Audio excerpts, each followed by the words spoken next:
Selamat malam teman-teman. Oh, di sini nggak berlaku selamat malam. Salam.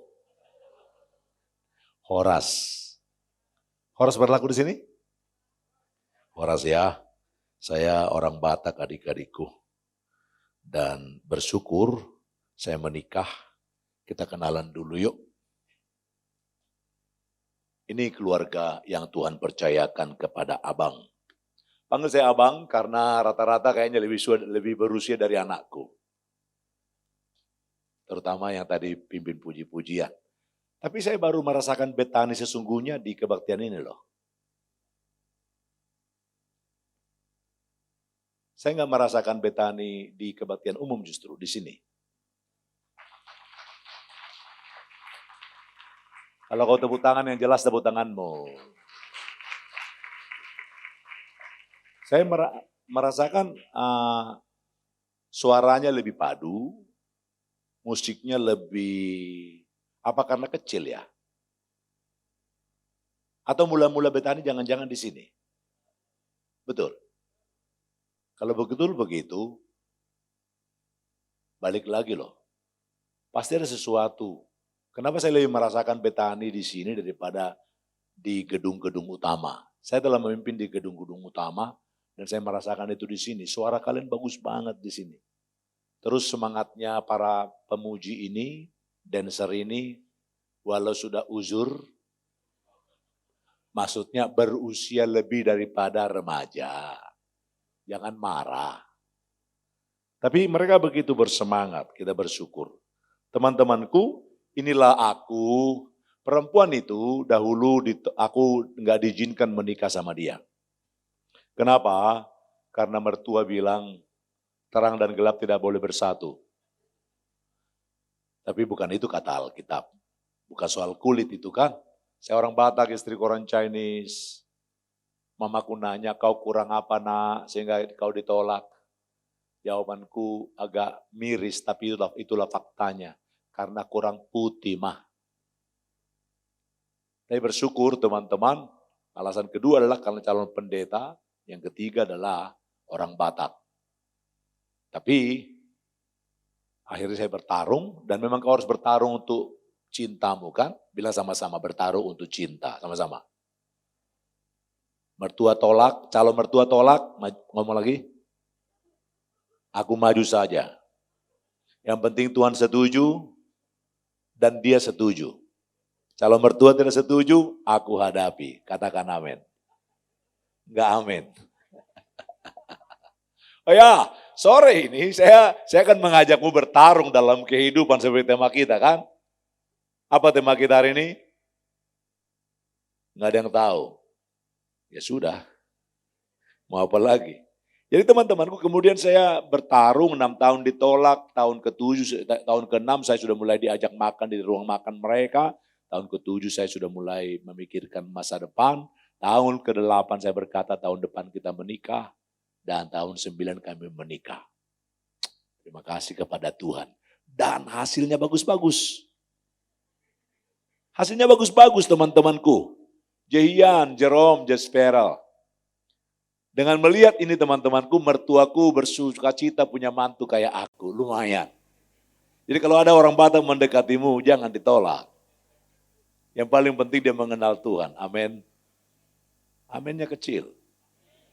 Oh ya, bersyukur temanku, kalau kau lebih muda dari anakku, panggil saya Om.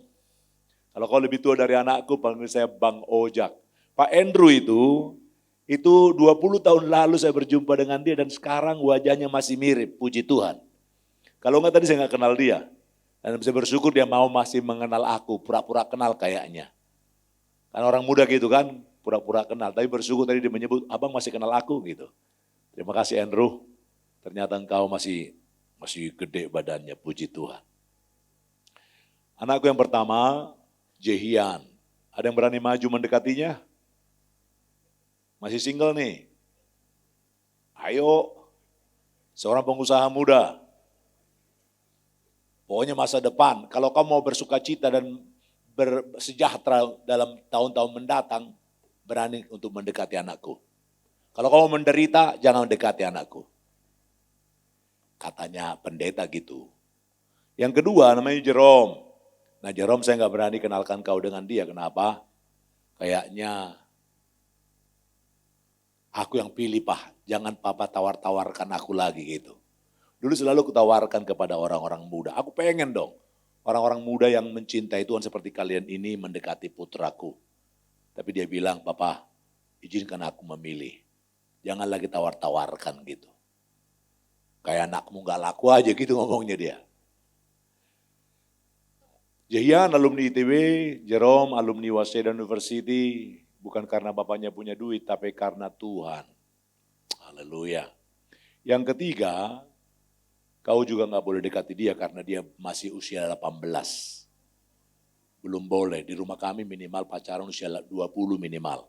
Kurang dari situ kejahatan.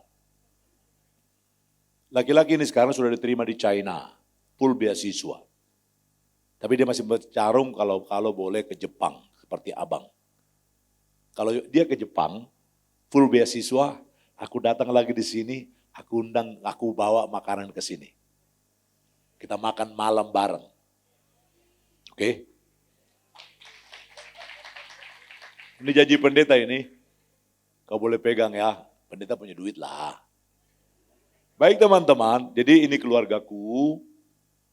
Oh ya, ada yang pernah nonton video Jerome tinggi? Yang pernah? Yang sudah subscribe? Yang belum subscribe? Itu cara, aku lagi mentes sebenarnya bahasa kita cocok gak? Itu doang. Jadi kalau pada waktu saya harap kamu ketawa, berarti bahasa kita masih cocok. Baik teman-temanku, kita baca Alkitab yuk. Dari Mazmur 142. Tema hari ini mirip-mirip dengan When the Life Give a Tangerine. Kau pernah nonton video itu? Yang pernah nonton? Yang pernah nonton, bersukacitalah. Yang belum nonton, nontonlah. Bagus banget. Serius. Bagus banget.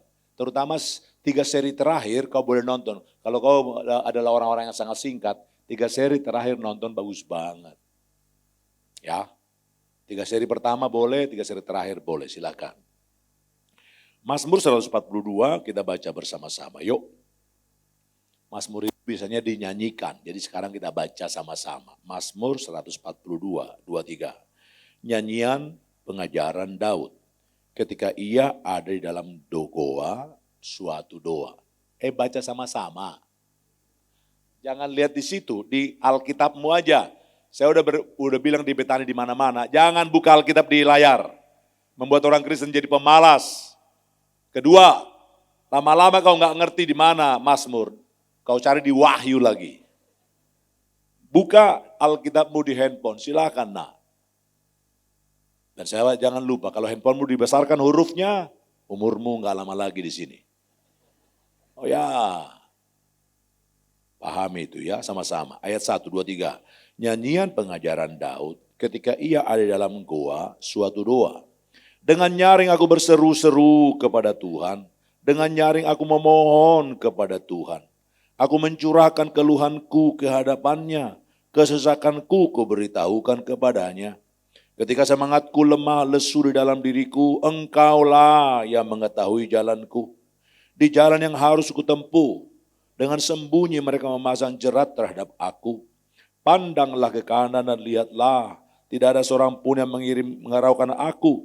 Tempat pelarianku bagiku telah hilang, tidak ada seorang pun yang mencari aku. Aku berseru-seru kepadamu, ya Tuhan, kataku, engkaulah tempat perlindunganku. Bagianku di negeri orang-orang hidup. Perhatikanlah teriakku, sebab aku telah menjadi sangat lemah. Lepaskanlah aku daripada orang-orang mengejar aku, sebab mereka terlalu kuat bagiku. Keluarkanlah aku dari dalam penjara untuk memuji namamu. Orang-orang yang benar akan mengelilingi aku apabila engkau berbuat baik kepadaku. Sampai di situ. Selamat dan berbahagia kita membaca firman Tuhan dan memelihara dalam kehidupan kita pribadi lepas pribadi.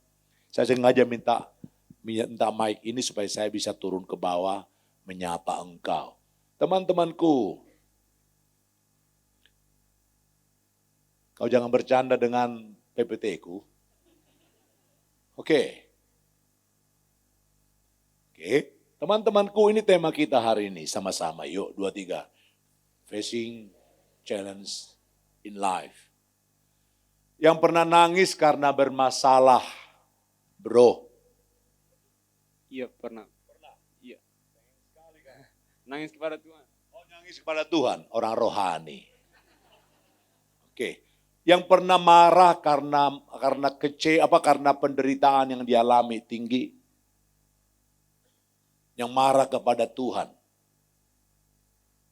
Pernah. Yang nangis kepada Tuhan. Yang teriak. Aku kecewa kepada Tuhan, tinggi. Ada banyak. Ngomong-ngomong, boleh nggak marah sama Tuhan? Boleh nggak marah sama Tuhan? Perempuan-perempuan bersuara bagus. Tadi aku dengar suara kalian, aku di sini, suara kalian bagus banget. Daftar untuk jadi singers. Oh ya, suaranya bagus-bagus. Aku jarang mendengar suara sebagus-bagus tadi ya. Udah pernah ikut singers belum? Belum. Daftar. Atau ya baru pertama kali ke sini? Oh sudah sering, oke. Belum pernah pelayanan? Belum? Untung saya bilang. Pernah marah karena dalam hidupmu terjadi sesuatu yang besar? Pernah. Boleh nggak marah sama Tuhan? Bro? Enggak boleh.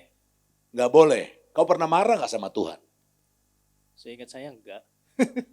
Seingat dia enggak, seingat Tuhan sering. Yang paling penting bukan seingatmu, tapi Tuhan, bro. Yohanes, kau pernah marah sama Tuhan? Belum pernah. Kecewa sama Tuhan? Pernah. Oke, kalian saling berdiskusi. Ini pernah, ini enggak pernah. Nona, kau pernah marah sama Tuhan? Belum pernah. Belum pernah. Ini orang baik ini ya. Pernah. Teman-temanku sekalian, menghadapi tantangan-tantangan kehidupan, ada reaksi orang, 3 jenis orang dalam menghadapi situasi kondisi katanya. Dan ada juga orang memohon dengan 3 sikap ini. Sikap minimalis, ada seorang bernama Agur dalam Amsal 30. Pernah tahu? Agur bin Yangke. Dia bilang gini, Tuhan jangan beri kaya. Yang kedua, jangan beri miskin. Itu iman minimal. Iman minimal. Kalau kau beri kaya, lalu aku berkata aku hebat, aku menghina engkau. Kemudian dia berkata, kalau aku miskin, aku mencuri dan mempermalukan engkau. Kamu foto aku?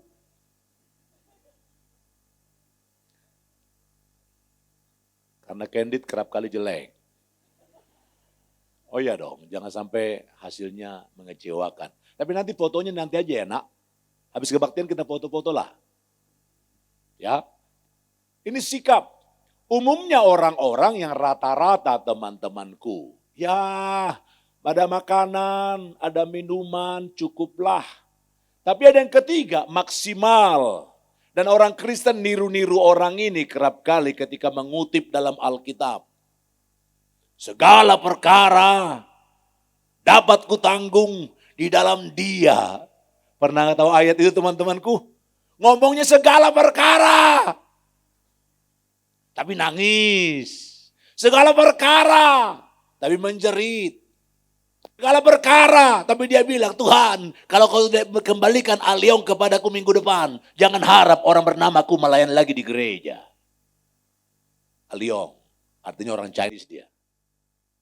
Orang Batak kan Sinaga. Teman-temanku, ini yang ada. Tapi lihat bersama-sama teman-temanku. Sore ini kita akan bertarung bersama-sama dengan seorang yang pria yang penuh petualangan dalam sejarah. Teman, saya mau menantangmu hari ini, minimal boleh juga. Rata-rata boleh juga. Tapi jangan kau kerap kali mengutip kata-kata Paulus yang berkata, segala perkara dapat kutanggung dalam dia yang memberikan kekuatan kepadaku, padahal engkau tidak mau bertarung dalam kehidupan. Bahkan banyak orang Kristen berdoa pagi-pagi sekali, temanku berdoanya apa? Tuhan, berikan kuasa untuk melayanimu. Tunggu dulu. Kalau kau cuma begitu-begitu aja hidupmu minta kuasa dari Tuhan, bohong kau. Bohong. Dan banyak orang Kristen berdoa bohong, jangan-jangan. Minta kuasa tapi nggak melakukan apapun. Kuasa apa yang kau maksud? Perlu kuasa yang lebih hebat daripada orang-orang yang tidak percaya Yesus? Mereka nggak punya kuasa itu. Engkau punya kuasa itu. Dan bahkan kau memohon. Namun kau nggak mau bertarung dalam kehidupanmu. Karena sore ini saya tidak mengajakmu menjadi seorang Kristen gampangan, teman-temanku. Yang minta kuasa dari Tuhan, minta jawaban dari Tuhan, tapi engkau tidak bertarung sebagai seorang Kristen. Didikanku kepada anak-anakku adalah, anak, apa yang ada padamu kembangkan. Papamu boleh miskin, tapi engkau harusnya tidak berkata engkau miskin karena engkau punya Tuhan yang kulayani, yang panggil bapakmu jadi hambanya. Ketika Jerome mau ke Jepang, kelas 3 SD dia berkata, Tuhan, papa boleh nggak aku pergi kuliah ke luar negeri? Aku berkata boleh, tapi jangan minta papa. Ketika saya bilang jangan minta papa, dia sedih kan? Dia sedih. Aku bilang jangan sedih. Minta kepada Tuhan yang panggil papamu jadi hamba, jadi yang punya dunia, nak. Anak muda itu wajahnya menjadi terang dan dia berkata, aku minta papa. Di kelas 3 SD dia minta. Dan apa yang dia lakukan? Ketika dia minta kepada Tuhan ke luar negeri, berhenti hanya minta? Enggak. Dia bertarung, berjuang. Dari SD saya sudah tahu laki-laki ini susah disuruh tidur daripada belajar. Mau suruh dia tidur teman-temanku ketika belajar lihat matematika, anak ini berkata, papa sebentar. Belum ketemu jawabannya. Dia akan tanya teman-teman seluruh dunia untuk mengetahui matematika, gimana jawabannya. Sampai saya ambil hak veto, saya berkata, bobo sekarang, besok sekolah. Dia harus diam-diam masuk kamar bobo. Ketika bobo teman-temanku, saya pikir sudah nyenyak. Tapi sebentar dia berkata, papa, dia bangun, tiba-tiba dia berkata, udah ketemu jawabannya. Udah ketemu jawabannya, artinya ketika tidur tadi pun anak ini terus mikir. Ketemu jawabannya dia berkata, Pak sebentar, udah ketemu jawabannya. Dari tadi ngapain anak ini? Maka sore ini teman-temanku sekalian dikasih oleh Tuhan. Tuhan sedang tidak mencari orang-orang gampangan dan Tuhan belum pernah menjadikan umat gampangan menjadi seorang Kristen yang bertarung, katakan amin. Oh ya, bertarung. Saya pernah tanya pengurus kampus, persekutuan doa kampus di Surabaya. Siapa yang pernah nyontek? Ketika tanya jemaat, yang nyontek 70-80%. Ketika tanya pengurus persekutuan yang angkat tangan pun 70-80%. Saya marah. Maksudmu apa? Kau melayani Tuhan dan kau nyontek? Kau melayani Tuhan dan kau nyontek? Engkau mau mengatakan apa? Oh, sekarang aku boleh nyontek dong, karena aku sudah melayani Tuhan. Oh, kau jadikan pelayan sebagai satu kesempatan bagimu untuk menjadi rusak secara moral, secara bertarungan. Siapa yang berkata melayani Tuhan di sini? Kau harus menjaga hidupmu. Aku harus menjaga hidupku. Boleh aku khotbah dan aku menjadi orang yang hanya khotbah tanpa menjadi seorang petarung dikatakan mewujudkan khotbahku. Orang-orang muda, seorang Daud, kita belajar bersama-sama sore hari ini. Daud, siapa dia? Kita akan belajar bersama-sama masa muda Daud. Temanku, kesuksesan, tantangan hidup itu bukan hanya keterpurukan, tapi kesuksesan juga. Sama-sama katakan, tantangan kehidupan bukan hanya kesusahan, sama-sama. Tapi juga kesuksesan. Oh ya, seorang bernama Daud mengalami hal luar biasa. Orang ini cerita Alkitab yang paling diingat oleh sekolah minggu sepanjang zaman dari dulu sampai sekarang adalah Daud. Yang kedua, Daniel. Di bawah satu survei, yang mana paling diingat dalam sejarah Alkitab? Daud. Daud mengalahkan Goliat. Laki-laki ini seorang petarung. Ketika muda seperti engkau, dia petarung. Muda seperti engkau, dia mengalahkan singa, dia berkata. Muda seperti engkau, dia seorang mengembalakan domba-domba dengan setia. Dengan setia, kesuksesannya lihat teman-temanku, diurapi kemudian menjadi raja. Ketika muda mengalahkan Goliat, dalam jangka waktu tertentu, apa yang disentuh oleh seorang bernama Daud seperti emas, menjadi emas. Itu seperti Nabonidas, kalau pernah kau mengetahui sejarah di filsafat Yunani. Yang dipegang emas, dipegang emas. Itu Daud. Apa yang dilakukannya? Bahkan setan takluk dikatakan dalam permainan musiknya. Setan. Laki-laki hebat bukan main. Dan dia berpikir, Israel berpikir, semua orang berpikir, orang ini pasti dia raja yang hebat dikatakan pada waktunya. Tapi apa yang terjadi teman-temanku? Tantangan kehidupan yang kedua datang. Keterpurukan semua dilucuti. Dilucuti. Saya nggak tahu sekarang posisimu di mana. Sukses atau sedang terpuruk. Daud mengalami keduanya ketika masih sangat muda seperti engkau. Marojahan di usia 40 baru mengalami penderitaan sangat sebagai seorang hamba Tuhan. Ketika aku usia hampir 30, aku mengalami penderitaan sebagai seorang hamba Tuhan. Usia 40, si Andrew tahu sedikit kayaknya. Aku mengalami penderitaan dikatakan sebagai seorang hamba Tuhan. Oh, nanti saya ceritakan di akhir daripada khotbah ini teman-temanku. Ada penderitaan sangat di situ. Bahkan kalau aku masuk rumah sakit gak bisa bayar. Itu bapaknya Jerome, itu bapaknya Jehian. Kalau masuk rumah sakit gak bisa bayar. Gak punya rumah di Surabaya, harus keluar dari rumah dinas. Itu Marojahan. Teman-temanku, Daud lebih parah. Semua dilucuti, promosinya dibatalkan, kehilangan istri, istrinya dinikahkan dengan orang lain, menjadi pelarian. Dan yang lebih parah adalah sendirian dalam keterpurukan, itu payah. Itu payah. Kau pernah mengalaminya?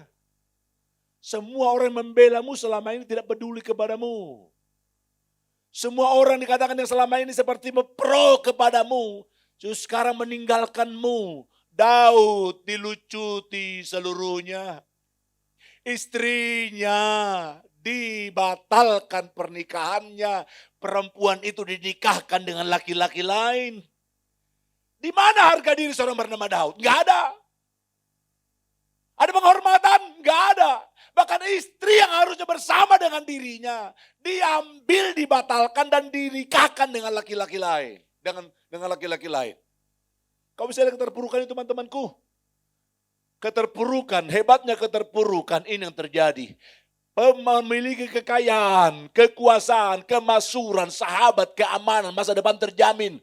Tapi sekarang adalah baca yang di sebelah kiri, 23. Melarikan diri untuk menyelamatkan nyawanya dan hidup dalam gua. Masa depan, buram, seram, suram. Masa depan seperti itu. Itu yang kualami tahun 2007. Jehian akan masuk SMA. Jerome mengerti dikatakan situasi kondisi. Jezreel masih dalam kandungan. Gimana caranya coba? Jerome tadinya ingin menjadi seorang pendeta. Hari itu dia berkata, Bapak enggak mau jadi pendeta. Kenapa nak? Pendeta punya rumah susah Pak. Aku seperti dicabik hari itu oleh Tuhan. Atau lebih tepatnya oleh situasi kondisi. Karena anak muda ini ingin jadi pendeta. Tadinya dia berkata enggak mau jadi pendeta Bapak. Jadi kamu jadi apa nak? Aku mau jadi seperti om itu. Punya rumah gampang. Teman-temanku, ini yang dialami oleh seorang bernama Daud. Keterpurukan, semua penopang hidup dilucuti, sesuatu yang tidak dapat dalam kendali kita. Enggak dalam kendali kita. Itu yang terjadi. Ada yang mirip di sini? Ada yang mirip? Apakah marahmu kepada Tuhan sudah semirip Daud sehingga kau marah kepada Tuhan? Atau sudah semirip abangmu ini? Di mana hari itu enggak berdaya sebagai seorang hamba Tuhan. Bayangkan, khotbahku dikembalikan Tuhan kepadaku untuk meyakinkan aku lagi, engkau hanya pengkhotbah atau pelaksana firman Tuhan kah? Karena aku telah berkhotbah kepada berbagai jemaat.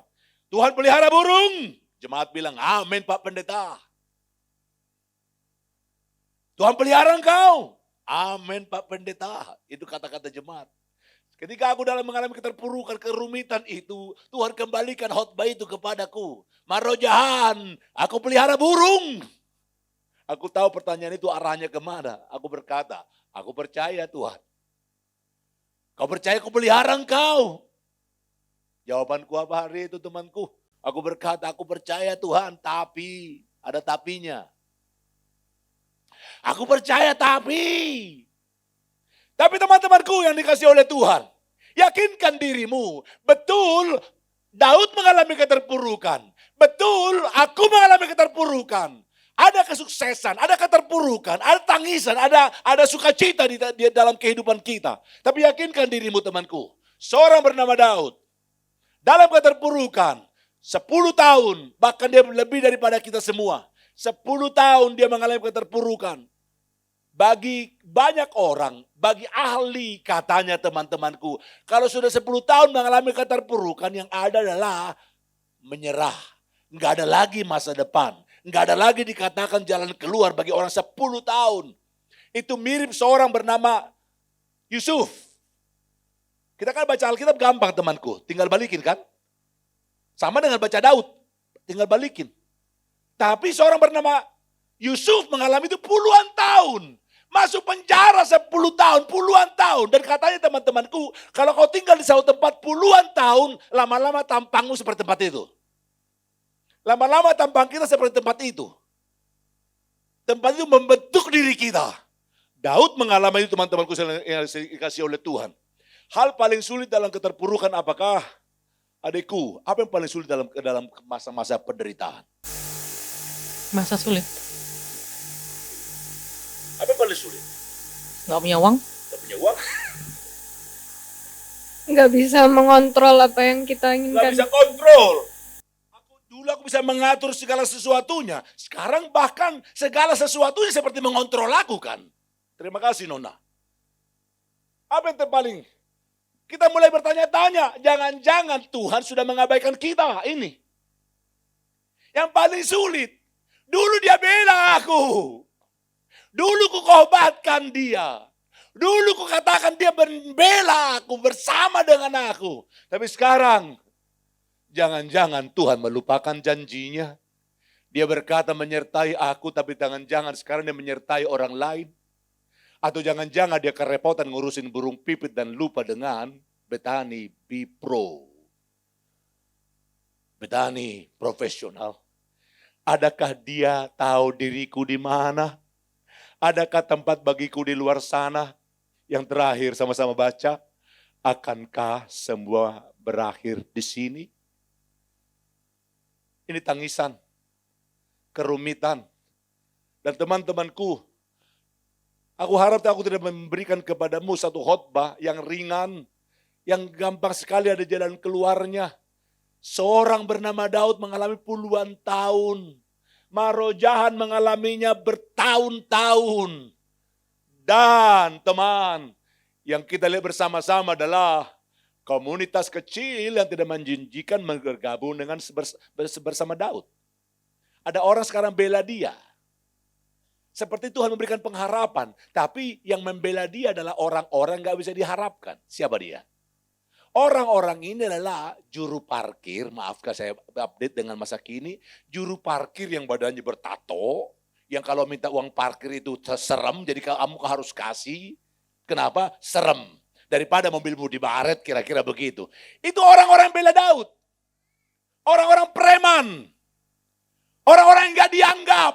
Orang-orang dikatakan yang dipinggirkan dari masyarakat. Itu yang bela bernama Daud. Ini terjadi. Tinggal di Ziklag. Daud lumayan, ada 400 orang kayak gitu membela dia, masih lumayan lah. Kenapa? Minimal ada yang bela gitu, sekalipun orang-orang pinggiran. Orang-orang yang dipinggirkan atau orang-orang yang dibuang. Namun teman-temanku, lihat sama satu kali. Dalam pengalaman dia ketika mereka tinggal di Ziklag, ini yang terjadi. Tempat mereka tinggal, di bumi hanguskan, diserang oleh suku lain. Udah diserang, mendapati desanya dibakar, anak istrinya ditawan. Inilah kemudian yang terjadi teman-temanku. Baca sama-sama. Mereka menangis dengan nyaring sampai mereka tidak kuat lagi menangis. Pernah mengalami teman-temanku? Kau pernah nggak menyaksikan orang menangis sampai nggak kuat nangis? Sampai nggak keluar air mata. Yang bisa dia lakukan adalah nangis nggak ada suara. Nangis air mata nggak bisa keluar. Kenapa? Terlalu pahit. Terlalu pahit. Dalam teriakan marojahan di hotel di Banjarmasin waktu itu adalah kalimatku. Karena istriku hari itu sakit. Saya nggak bisa ngomong sama dia mengenai penderitaan hidup. Aku ngomong kepada Tuhan di hotel Banjarmasin. Saya berkata kepada Tuhan. Tuhan, kenapa? Kenapa? Kau pernah ngomong gitu sama Tuhan? Aku pernah. Aku bersyukur. Alkitab tidak pernah menghina teriakanku. Alkitab tidak menghina teriakan marojahan kepada Tuhan. Kenapa? Alkitab berkata, Ayub teriak kepada Tuhan. Daud teriak kepada Tuhan. Habakuk teriak kepada Tuhan. Seorang bernama Yeremia protes kepada Tuhan. Bahkan Tuhan Yesus kemudian membela marojahan dengan teriakan di kayu salib. Apa katanya? Allahku, Allahku, mengapa kau tinggalkan aku? Apa artinya? Apa artinya? Hari itu orang menafsir macam-macam mengenai teriakan Tuhan Yesus di kayu salib. Enggak ada yang bisa nafsir dengan tajam. Bahkan seorang bernama Martin Luther kemudian berkata, saya enggak ngerti bagaimana menafsirkannya. Bagaimana Allah anak, Allah putra berteriak kepada Allah Bapa, Allahku, Allahku, mengapa engkau meninggalkan aku? Mungkinkah ada disharmonisasi di antara Allah Trinitas?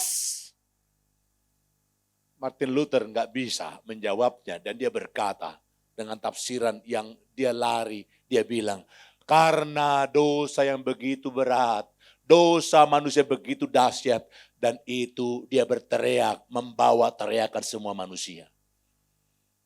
Dan teman-temanku, dalam teriakan Tuhan Yesus itulah aku mengerti, teriakanku dimengerti oleh Allah Trinitas. Kau pernah mengalaminya teman-temanku?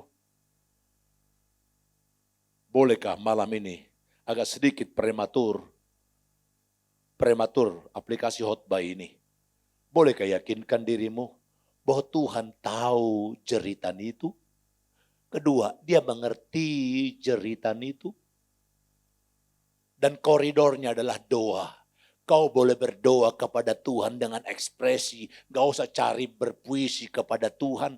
Gak usah menggunakan kata-kata di atas rata-rata manusia kepada Tuhan. Bahasa Jawa dia mengerti. Bahasa kalbu dia mengerti. Bahasa tetesan air mata dia mengerti. Haleluya. Teman-temanku, mereka menangis dengan nyaris sampai mereka tidak kuat lagi menangis. Pernahkah Anda menangis seperti itu? Sampai air mata tidak ada lagi. Menangis sampai tubuh begitu letih. Menangis sampai tidak punya tenaga lagi untuk menangis. Nggak punya tenaga lagi untuk menangis. Itu seorang bernama Daud. Itu seorang bernama teman-teman Daud. Bagi teman-temannya inilah reaksinya. Inilah keadaannya. Bagi Daud belum selesai teman-temanku. Ini yang terjadi. Hari itu bertambah buruk keadaannya karena teman-temannya mulai mengeluarkan satu kalimat, lempari Daud gara-gara dia. Sekarang duka cita berubah menjadi kemarahan. Siapa yang harus dimarahi? Daud. Dia mimpin kita, dia bawa kita bersama-sama pergi dan meninggalkan anak dan istri kita. Dan sekarang kita menerima fakta, istri, anak menjadi tawanan. Dalam derain air mata mereka berkata, kita lempari dia sampai mati. Teman-temanku, Daud terjepit, rakyat hendak melempari dia dengan batu. Tapi terpujilah Tuhan teman-temanku, sama-sama baca. Ketika setiap pendukung disingkirkan, ketika segala sumber daya lenyap, mencapai titik kejatuhan terparah. Ini mengandalkan Tuhan, sama-sama baca. Mengandalkan Tuhan yang bawa baca sama-sama. Tetapi Daud menguatkan kepercayaannya kepada Tuhan Allahnya. Orang-orang muda, teman-temanku yang seusia, enggak ada yang seusia saya kayaknya. teman-temanku yang lebih muda dari aku. Hei, adakah tantangan hidupmu begitu berat sampai besok kau sulit melihatnya, dikatakan menghitungnya masa depan tidak jelas bagimu? Orang muda, tahukah engkau bahwa Tuhan yang dipercayai Daud adalah Tuhan yang dipercayai Marojahan yang juga dipercayai oleh engkau. Kalau pendeta berkata dia dahulu, sekarang dan selama-lamanya sama. Bukan sama diam saja, bukan. Samanya adalah dia Allah yang terus dapat diandalkan olehmu. Dalam penderitaanmu kau boleh berteriak kepadanya. Dalam kesuksesanmu kau boleh berkata, terpujilah Tuhan. Dia membela. Dia bertindak. Dia berperkara dengan engkau. Menghadapi tantangan hidup. Jujur mengakui dan menyampaikan kekecewaan dan kondisi yang ada kepada Tuhan. Dan itu Mazmur 142. Dia katakan itu. Dia sampaikan itu. Bahkan dalam penderitaan Daud, tahukah kau temanku? Mazmur 32, nanti lihat sama-sama. Dia pernah pura-pura gila. Pura-pura gila supaya enggak dibunuh. Diambil Daud dari pura-pura gilanya, dibawa ke dalam raja Abimelek. Apa yang terjadi? Abimelek, air liurnya keluar-keluar. Si Daud sengaja air liurnya keluar supaya dianggap orang gila. Sampai ahli Abimelek berkata, negara kita kurang orang gila kah? Sehingga kau sekarang bawa orang gila satu lagi ke depanku. Diusir seorang bernama Daud. Sampai sebegitunya dia berlaku supaya dia boleh selamat, supaya dia bisa makan. Tidak berdusta, tidak berdosa, tapi dia berperilaku seperti itu, sangat rendah menurut Raja Ahimelek. Teman-temanku yang dikasihi oleh Tuhan. Dan dengan nyaring dia berkata, sama-sama baca. Dengan nyaring aku berseru-seru kepada Tuhan. Dengan nyaring aku memohon kepada Tuhan. Aku mencurahkan keluhanku ke hadapannya. Kesesakanku kuberitahukan kepadanya. Baca yang di bawah. Tuhan memahami kekecewaan dan air mata. Salah satu lagu yang paling saya senang adalah Ya mengerti bahasa. Saya kalau dia di jasa saya sengaja bawa gitar, saya nyanyi lagu ini. Tetesan air mata, waktu badai mengamuk dan gelombang menerpa. Tuhan Yesus. Satu doa yang paling memalukan yang saya sering dengar dari orang Kristen adalah doa yang paling memalukan kau pernah mungkin ucapkan. Dan jangan ucapkan lagi. Kalimatnya begini, Tuhan jangan permalukan aku. Tuhan jangan permalukan aku. Di manakah Tuhan pernah mempermalukan orang Kristen? Tapi orang Kristen bisa berdoa begitu. Atau mengucapkan, dikatakan dalam kalimatnya di stage ini. Saya berdoa hari itu, Tuhan jangan mempermalukan aku Tuhan yang percaya kepadamu. Enggak pernah Tuhan mempermalukan kita. Dan itu bukan doa yang benar. Baca Alkitab, belum pernah Tuhan mempermalukan orang-orang percaya. Yang terjadi adalah kita mempermalukan dia, itu benar. Bahkan sekarang banyak orang berdoa mengagungkan Marojahan dalam doanya. Doanya begini, Tuhan tolong hambamu. Engkau berkati beliau. Engkau berkati beliau. Engkau beliau. Ha Tuhan engkau dan hambanya beliau. Keren banget ke hamba Tuhan itu. Kau pernah berdoa kayak gitu? Bertobatlah. Dan sudah begitu banyak orang berdoa untuk pendeta, beliau, untuk Tuhan engkau. Engkau dan beliau. Dan sekali ada jemaat ngomong gitu, biasanya saya akan bereaksi. Kalau kau pernah kutegur dalam berdoa begitu, maafkan aku kalau kau marah karena aku. Tapi jangan buat hamba Tuhan menjadi begitu tinggi dan Tuhan begitu rendah. Teman, aku ini hanya hamba, semua hamba Tuhan hamba. Jangan pernah angkat terlalu tinggi sampai dia merasa lebih hebat dari pencipta dan Tuhannya bernama Tuhan yang mencipta langit dan bumi. Tuhan memahami kekecewaan dan air mata. Sama-sama baca, ketika semua pendukung dan penopang kita lenyap, kita menyadari kita milik Tuhan, sama-sama baca dengan keras. Dan itu sudah cukup. Enough. Cukup Tuhan. Yang paling penting ku tahu engkau ada di sini. Kau tahu kalau kau berhadapan dengan masalah kehidupan teman-temanku, seperti yang kuhadapi adalah awalnya istriku membela aku, papa kita berdoa. Tapi lama-lama dia mulai menyalahkan aku, jangan-jangan papa yang salah. Engkau ngapain hari itu, Pak? Apa yang kau lakukan, Pak? Aku berkata, aku nggak melakukan apa-apa. Aku baik-baik saja, ku bangun rumah Tuhan. Ku buat dikatakan pelayanan berkembang. Tapi ada kalimat berkata, nggak boleh singa dua gunung, kata. Satu gunung nggak boleh ada dua singa. Saya udah bilang, saya bukan singa, saya beruang. Tapi tetap harus terjadi mengalami seperti itu, teman-temanku. Hei, bolehkah kata-kata ini boleh kita ucapkan dan kita hidupi? Ketika semua pendukung dan penopang hidup kita lenyap dan kita menyadari kita milik Tuhan, itu sudah cukup. It is enough. Cukup. Bersama Daud teriakan, baca. Hei, ada kata apa di situ? Teriakan. Bersama Daud teriakan.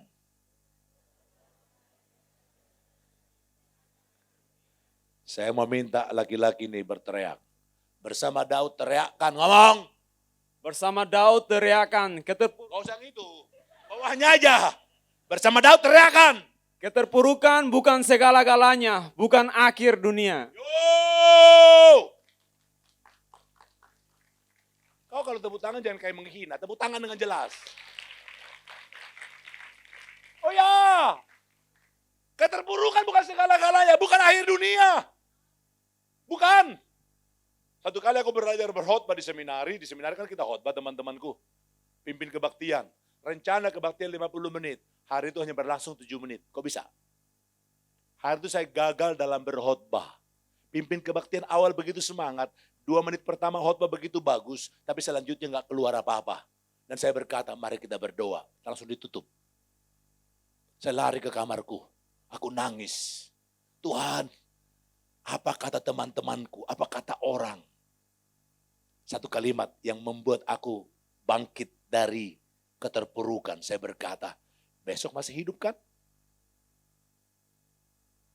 Time still go on. Waktu masih terus berlangsung. Kenapa roh jahat seperti orang mati habis khotbah 1 kali gagal? Saya berdiri teman-temanku. Saya latihan kor kembali di seminari. Saya dari seminari Alkitab Asia Tenggara. Ada latihan kor hari Sabtu. Jadi habis terpurukan itu, saya masuk kembali untuk latihan kor. Kupikir semua mata melihat aku, ternyata nggak ada yang lihat juga. Kupikir semua mata menghina aku, ternyata nggak ada yang menghina aku juga. Bahkan ada yang memuji aku. Tadi ada kalimat bagus, linguistik. Saya orang linguistik, dia bilang. Dia dosen dari Unpad, dari Undip, dia menjadi mahasiswa di Saat.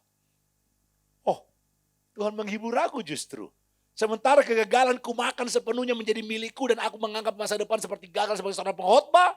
Hari Tuhan meyakinkanku, hei, kau belum mati sekarang, masih ada besok. Teman-temanku, hei, dia mencari kehendak Tuhan yang kedua. Mencari kehendak Tuhan. Teman-teman, kalau kau mengalami keterpurukan, kerumitan, jangan buru-buru bereaksi dalam keterpurukanmu. Jangan ngomong sembarangan dalam keterpurukanmu. Jangan bertindak sembarangan dikatakan dalam kesuksesanmu. Cari maunya Tuhan, kenapa sukses?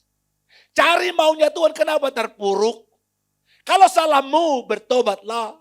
Kalau kesalahan orang lain, cari maunya Tuhan, apa maumu Tuhan? Sehingga aku harus mengalami ini.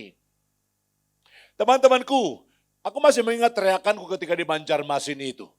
Malam itu justru mulai kubuat satu tulisan. Tuhan, melayani orang muda di seluruh Indonesia. Saya akan melayani lagi. Buat tema ini, buat pertarungan bagi orang muda.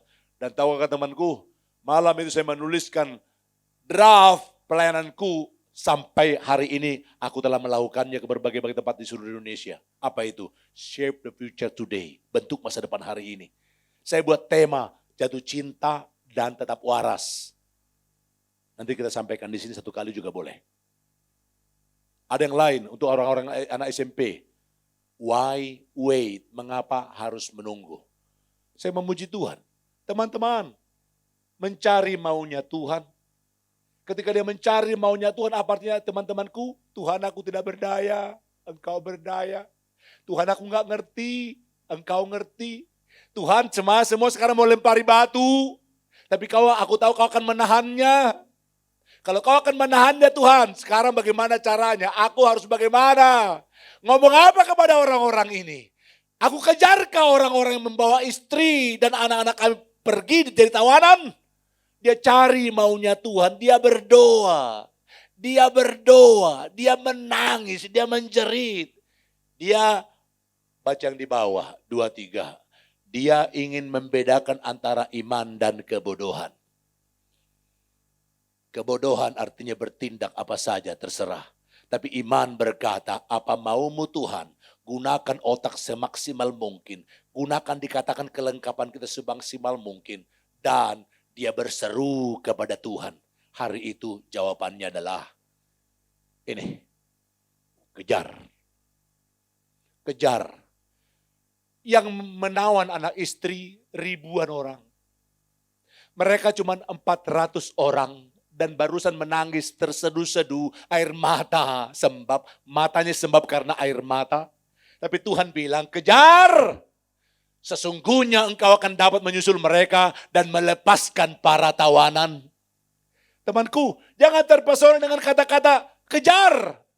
Tapi terpesonalah ketika Tuhan melihat kelemahanmu. Ia tahu engkau sedang lemah luar biasa. Tapi kau datang kepada Tuhan yang luar biasa. Engkau mengerti siapa Tuhan hari itu. Dalam keadaan yang paling terpuruk, justru Daud paling mengenal Tuhan. Aku tidak berdaya, saya tidak bisa, saya akan segera mati kalau kau tidak menolong aku. Tapi Tuhan berkata, kejar. Artinya apa? Betul kau tidak berdaya. Tapi kau datang kepada yang berdaya. Betul kau tidak mampu. Tapi kau datang kepada yang membelamu. Tuhan pencipta langit dan bumi. Teman-temanku, mari bertarung, mari berjuang, yang mengambil tindakan, yang menyelamatkan rakyatnya kembali sebagai pemimpin. Ini pengalaman hidup Marojahan, PHK sepihak, dari pesangon yang layak, istri mengandung tua dan segera melahirkan. Istri sakit-sakitan, anak-anak sekolah dan suluh segera masuk jenjang SMP. Tidak ada rumah, harus pindah dari rumah dinas. Ini pertanyaannya. Apa dan bagaimana sikap dan perasaan kita? Teman, saya tidak cari pengalaman orang lain, kuceritakan pengalamanku padamu. Nangis, nangis. Enggak bisa teriak kepada Jehian dan Jerome, terlalu kecil. Kepada anak yang baru lahir apalagi, enggak mungkin. Kepada istri yang pingsan berkali-kali, enggak bisa. Protes, protes. Inilah kata-kataku yang kami lakukan, nangis dan jujur kepada Tuhan. Menggentatkan ikat pinggang, anak-anak ditantang untuk bergiat dalam studi, pelayanan dan pekerjaan rumah tangga, bergiat pelayanan di berbagai lini, membuat DVD pelayanan menyokong pelayanan kaum muda, pernah menjadi motivator perampingan. Boleh nggak pendeta jadi motivator perampingan? Saya nggak tahu boleh apa enggak, yang pasti adalah hari itu aku jadi motivator perampingan, muridku ada 50. Seorang hebat di gereja berkata begini, Bang Ojak, kau bawa orang ke surga aja bisa, apalagi perampingan, pasti lebih gampang lah gitu. Dia hibur aku dengan kata-kata itu. Dan ini yang terjadi teman-temanku. Aku jadi motivator. Sampai saat ini ilmunya masih ada, kau jangan nanya bagaimana caranya. Karena saya nggak lagi ikut di situ. Tapi kalau mau paramping, saya bisa ajarin kau bagaimana cara ramping. Bahkan sampai tinggal kurus kering juga bisa. Ya, sangat bisa. Dan ini yang terjadi. Jehian, kau pernah lihat Jehian cuci piring? Kalau kau mengikuti medsos anakku, Jehian, dia cuci piring. Itu betul-betul cuci piring temanku. Jehian itu cuci piring kalau sedikit gak mau, harus banyak. Karena dia bilang, kalau dikit Pak udah langsung selesai, gak ada variasi hidup di situ. Jadi kalau agak banyak bisa bersiul-siul, bikin video, lalu itu. Dan tahu kau temanku, anak muda ini kuajari cuci piring. Kuajari cuci piring. Siapa yang duga dikatakan di usia 26 tahun. Sabun cuci piring minta dia jadi BA. Dibayar berapa? Ratusan juta. Mau jadi BA cuci piring? Cuci piring. Oh Tuhan menghiburkan aku. Tuhan, hebatnya engkau ya. Dalam keterpurukan ku ajari putra-putriku bagaimana hidup. Bagaimana Jerome belajar sungguh-sungguh tanpa harus menghabiskan uang papa mama yang gak ada. Bagaimana Jehian kadang bertarung sebagai seorang siswa. Masuk ITB. Jerome ke Jepang tanpa mengeluarkan uang terlalu banyak dari papa mama. Cuci piring. Jerome jemur baju. Jasper udah mulai besar, mulai cuci piring juga bersama-sama. Siapa bisa menduga bahwa kemudian Jasper mau ke Cina? Papa Batak. Istriku Cina palsu. Nggak bisa bahasa Cina dia. Dia tahu Ciang Koi, jawabnya apa? Ngomong opo iki? Ngomong opo? Tapi anaknya mau ke Cina. Maka aku mulai berkata kepada Jasper, nah papa bangga banget kalau aku ke Cina. Kenapa papa bangga? Kan aku sering ke pelayanan di gereja Chinese. Kan ada terjemahan kan? Ada bahasa, aku kan bahasa Indonesia. Nanti penerjemahku aku bilang gini, nanti papa penerjemahnya aku langsung kenalkan. Jasper Porman Sijabat. Ada Sijabatnya tapi penerjemah bahasa Mandarin. Oh haleluya. Hey, aku bisa ketawa ini sekarang, ceritakan ini kepadamu sekarang. Dan tahukah engkau, karena aku menjerit kepada Tuhan, dan Daud menjerit kepada Tuhan, dan dia mengalami berbagai-bagai hal mulia. Pengalaman kami bersama dengan Tuhan, melihat dia yang tidak kelihatan, semua sehat dan bersemangat, kami bonding secara sehat dan kuat, kami disanggupkan menolong 1-2 orang. Temanku, yang sanggupkan menolong 1-2 orang ini lucu, Tuhan itu memang ya. Melebihi pikiran kita. Karena aku lagi miskin-miskinnya hari itu. Ada kawanku menyuruh mahasiswanya datang ke rumahku. Ngapain? Ngomong gini, Pak, Bapak Anu masuk rumah sakit. Iya. Pak udah sembuh. Iya. Nggak bisa keluar, Pak. Kenapa nggak bisa keluar? Nggak bisa bayar. Dia datang ke rumah pendeta yang lain kesusahan. Saya berkata kepada istriku, kok bisa Tuhan kasih hal ini kepada kita ya? Bisa nggak kau rogoh lagi kantongmu sudah mulai bolong itu? Siapa tahu masih ada isinya. Dia rogoh kantongnya. Dan kita keluarkan kawan itu dari rumah sakit. Saya geleng-geleng cara Tuhan berkarya itu ya. Tapi temanku, kalau aku tidak setia hari itu, aku nggak bisa khotbah di sini. Tapi aku belajar setia dalam keterpurukanku, kerumitanku. Hari ini kau berikan tema ini untuk aku dan aku bisa dengan sangat yakin menceritakannya kepadamu. Hei, ia mengerti air mata, ia menopang anak-anaknya, katakan amin. Temanku, ini kami, lucu gak fotonya? Lucu gak? Bikin sama papa mama, gak bayar. Kan cuma bikin sendiri pakai kamera. Gak bayar. Bonding. Ini, saya bersyukur perempuan cantik di tengah-tengah itu, bersuka cita mendukung 4 pria ini. Bahkan 1-2 kali dia berkata, 4 pria menyiksa 1 wanita. Saya berkata, terbalik sayang. Yang benar adalah 1 perempuan menyiksa 4 laki-laki. Kalimat-kalimat itu hanya mungkin terjadi karena kami bonding. Karena kami erat. Teman, dan inilah bukti pelayanan Tuhan bagi kami. Kasih Tuhan bagi kami. Pria ini hari ini lulus SMA. Pria ini berpikir mau keluar negeri. Pria ini main piano dengan sangat baik. Pria ini mulai di-endorse oleh berbagai-bagai produk. Baru-baru ini Samsung mulai ikut membiayai hidupnya dia. Kok bisa? Tuhan punya bisa. Bilang sama-sama. Tuhan punya bisa. Hanya Daud kan yang ditolong Tuhan? Tidak. Hanya Marojahan kan tolong Tuhan? Tidak. Beranikah kau berkata, Tuhan, Engkau yang mengerti air mata, juga mengerti air mataku. Engkau yang mengerti kesusahan, juga mengerti kesusahanku. Tuhan, kulakukan bagianku, karena aku percaya kepadamu. Dan aku percaya Engkau pasti melakukan bagianmu, karena Engkau mengasihi aku. Nyanyi yuk, maju pemusik. Saya nggak tahu si Andrew sebagus itu main musiknya hari ini. Kayaknya dahulu biasa-biasa aja. Tapi rupanya perpisahan kami membuat dia lebih hebat dari dulu. Itu bertanda ada pertumbuhan yang begitu baik bagi orang-orang percaya ketika dia menyerahkan hidupnya kepada Tuhan.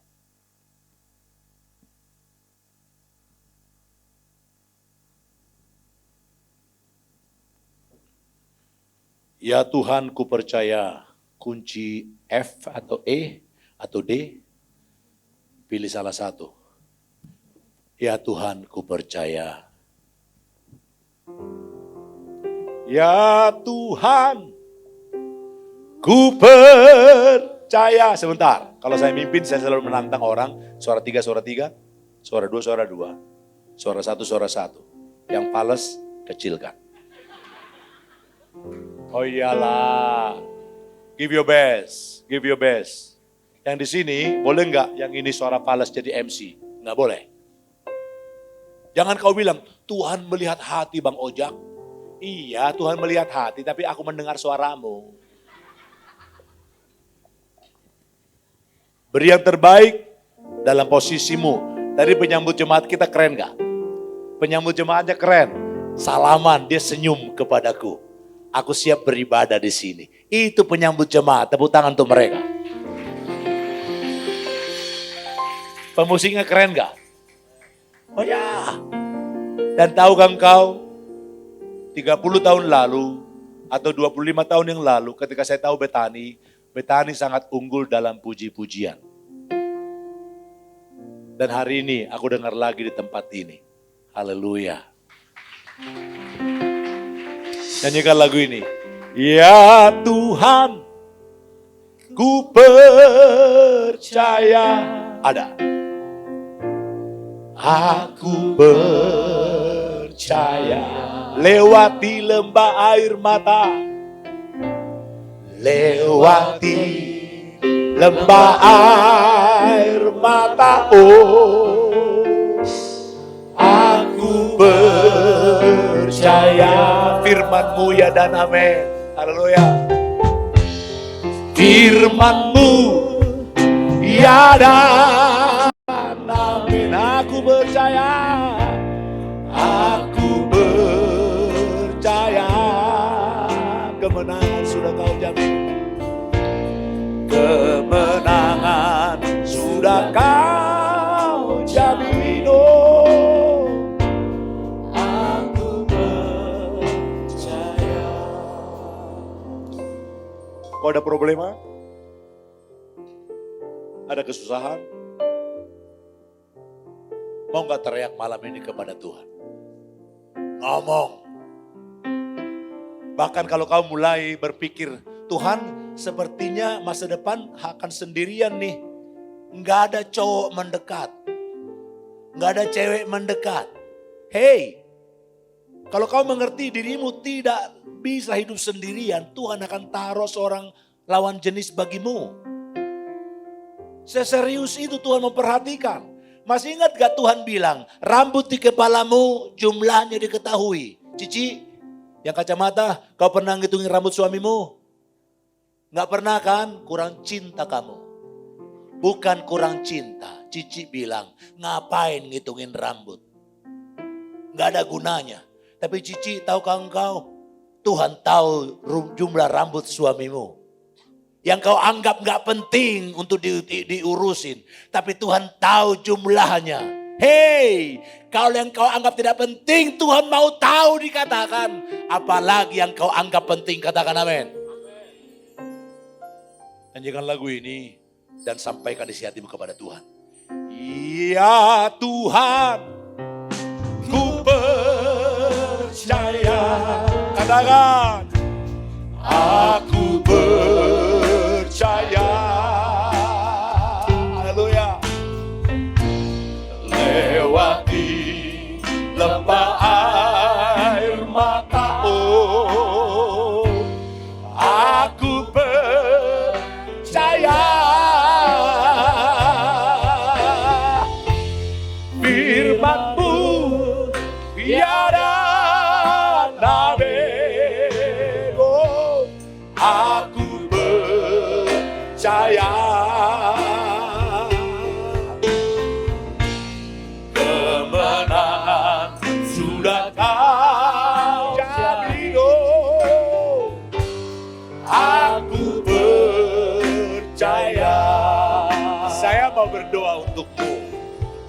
Adakah hari ini yang mau didoakan? Secara khusus, berdiri di tempatmu, saya mau berdoa untukmu. Berdiri saja, jangan malu. Haleluya, haleluya, haleluya. Oh haleluya, haleluya, haleluya, haleluya. Semua menyanyi sama-sama. Katakan, ya Tuhan, ku percaya, aku percaya,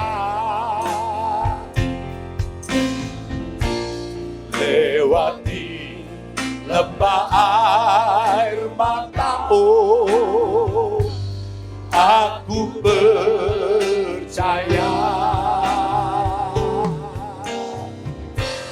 Firman-Mu ya dan amin, aku percaya.